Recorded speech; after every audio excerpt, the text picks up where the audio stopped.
Baik, assalamualaikum warahmatullahi wabarakatuh. Waalaikumsalam warahmatullahi wabarakatuh. Apa kabar hari ini semuanya? Baik. Alhamdulillah. Baik, anak-anak kelas 6, hari ini tanggal 2 Agustus tahun 2023. Alhamdulillah kita mulai pembelajaran pendidikan agama Islam, ya. Insya Allah pada kesempatan yang berbahagia ini kita akan memahami tentang bab 1, ya. Bab 1 itu yaitu tentang indahnya saling menghargai. Baik sahabat-sahabat semua, para guru semua di seluruh Indonesia, hari ini saya akan berbagi sebuah tips atau strategi pembelajaran yang sangat efektif, ya. Yang mana bisa dikatakan efektif pembelajaran ini adalah dalam satu bab itu kurang lebih ada beberapa subtema, ya. Subtemanya kurang lebih ada yang 6, 7 atau yang 5, ada yang 4. Tetapi dengan strategi ini insya Allah akan cepat tersampaikan kepada peserta kita. Salah satunya adalah kelas 6 ini yang menjadi objek atau sampel strategi dalam mencoba dan mengefektifkan pembelajaran di kelas. Dan pembelajaran ini juga akan bisa menjadi pembelajaran yang lebih efektif. Tidak ada yang namanya siswa main-main, siswa yang keluar bangku, semuanya akan memiliki tanggung jawab tugasnya masing-masing. Betul tidak? Luar biasa, ya. Tepuk tangan semuanya. Ya, baik. Kita lanjutkan. Baik sahabat-sahabat guru di seluruh Indonesia yang saya cintai dan Allah muliakan, yang mana strategi ini adalah kalau kita lihat dari subtema baik di kurikulum 2013 maupun di kurikulum 2020 ini sangat banyak sekali. Guru dalam menyampaikan materi dalam satu semester ini adalah kurang lebih 29 pertemuan, ya. 29 pertemuan itu diambil dari kurang lebih 7 bab, ya. Dari 7 bab ini misalkan pendidikan agama Islam itu ditotalkan 29 subtema. Berarti kalau RPP 29 RPP. Kalau modul berarti 29 modul. Tetapi pada kesempatan yang berbahagia ini, ingat dari 29 pertemuan bisa dilaksanakan hanya 7 pertemuan. Tepuk tangan semuanya. Oke. Bagaimana triknya? Yang pertama, wahai sahabat-sahabat guru di seluruh Indonesia, ini yang pertama, saya bikin sebuah trik yang sangat luar biasa. Ini misalkan di bab 1. Bab 1 ini ada kurang lebih 7 poin yang harus disampaikan oleh guru, ya, yaitu indahnya saling menghormati. Nah, langkah yang kedua, dari 7 ini siswa disuruh untuk menulis 7 poin ini. Coba lihat, Neng, ya. Dari yang 7 poin tadi, 7 poin ini. Yang 7 poin ini siswa tidak boleh berani menceklis atau ngasih arsir sebelum dia menguasai materi ini. Kalau dia menguasai materi yang pertama, ini Yupita, yaitu yang pertama apa? Mengamati gambar. Yupita sudah mengamati gambar tentang keberagaman agama. Ada agama Katolik, Buddha, Protestan, dan Konghucu dan selainnya. Maka setelah mengamati gambar itu, baru Yupita checklist dan teman-temannya yang lucu-lucu ini. Luar biasa nih, ya. Oke. Dan selanjutnya, selama 1 pertemuan ini siswa dibebaskan untuk memahami yang mana saja. Betul, Chani? Iya, buka maskernya biar kelihatan cantiknya.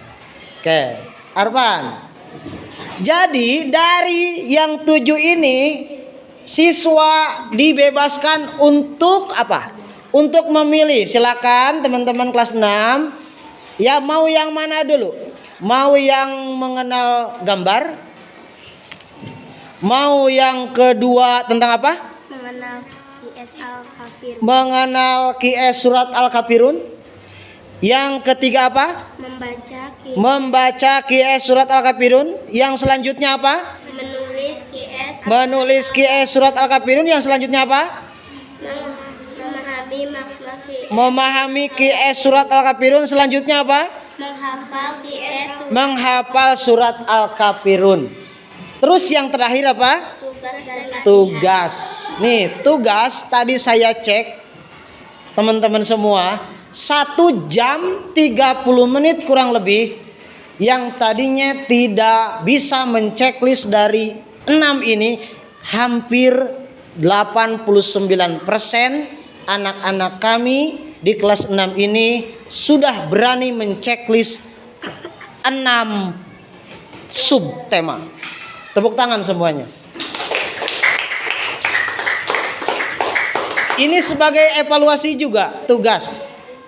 Dan nanti di akhir pembelajaran ini saya akan melakukan evaluasi.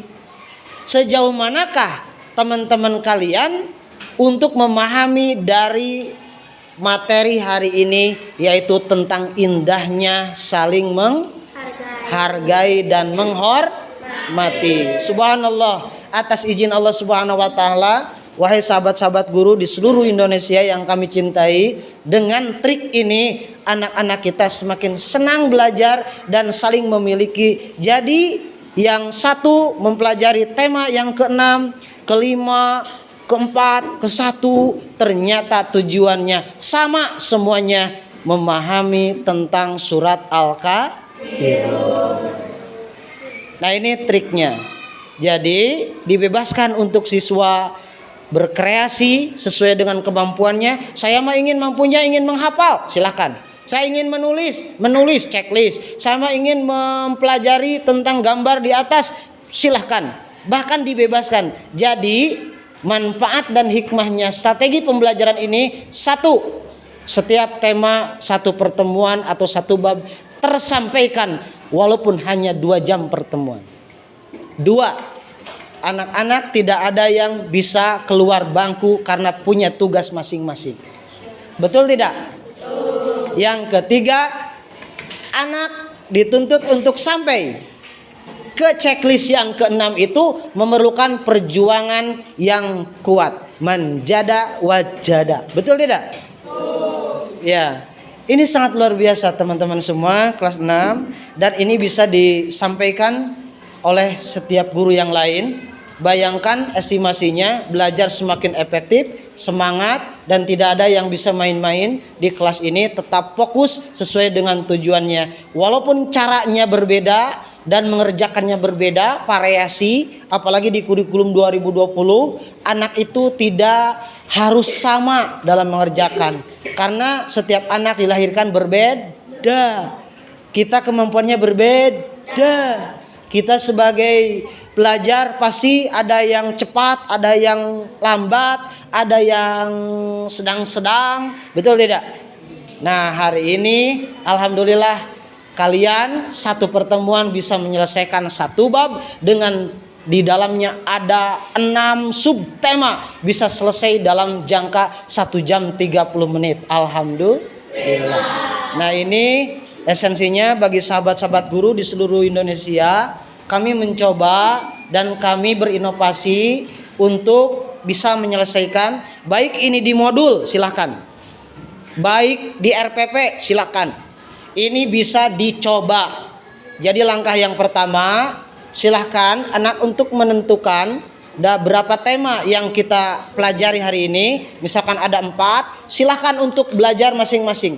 Nanti kalau ada yang tidak bisa, boleh bertanya sama Bapak Guru. Betul tidak? Nah, setelah itu baru mengecek atau mengevaluasi sejauh mana kecepatan dan kemampuan untuk menguasai dari 6 tema itu. Alhamdulillah hasilnya hampir 89% anak-anakku kelas 6 ini bisa memahami tentang indahnya saling menghormati, saling menghargai. Bahkan pertama saya tunjuk atau saya beri pertanyaan, siapa yang sudah hafal surat Al-Kafirun? Ada yang 2 tadi ngacung. Betul tidak? Tetapi setelah 1 jam 30 menit hampir 80% semuanya sudah ngacung. Berarti checklist yang keberapa tuh yang menghafal? Keberapa? Ke-6. Karena pasti agak kesulit menghafal. Ya, yang menghafal inilah menjadi tantangan berat bagi kita. Tetapi saya coba anak-anak sampai 80 sekian persen sudah hafal surat Al-Kafirun. Coba kita baca bareng-bareng. Bismillahirrahmanirrahim.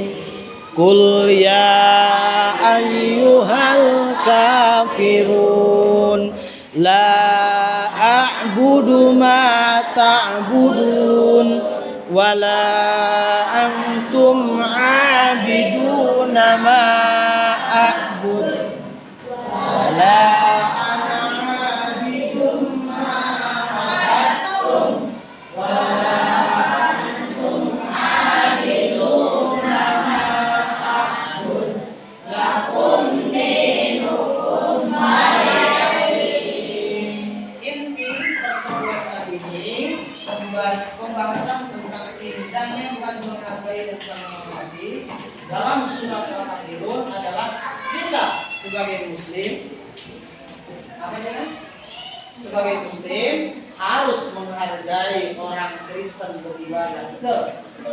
Orang Kristen juga ketika ibadah orang Islam ya hormati dong. Betul tidak? Jadi saling menghormati antara satu sama lain, berbeda agama, baik Islam, Konghucu, Protestan, Buddha, Katolik, semuanya tentu saling menghargai, maka akan muncullah indahnya saling menghormati, saling menghargai. Tepuk tangan.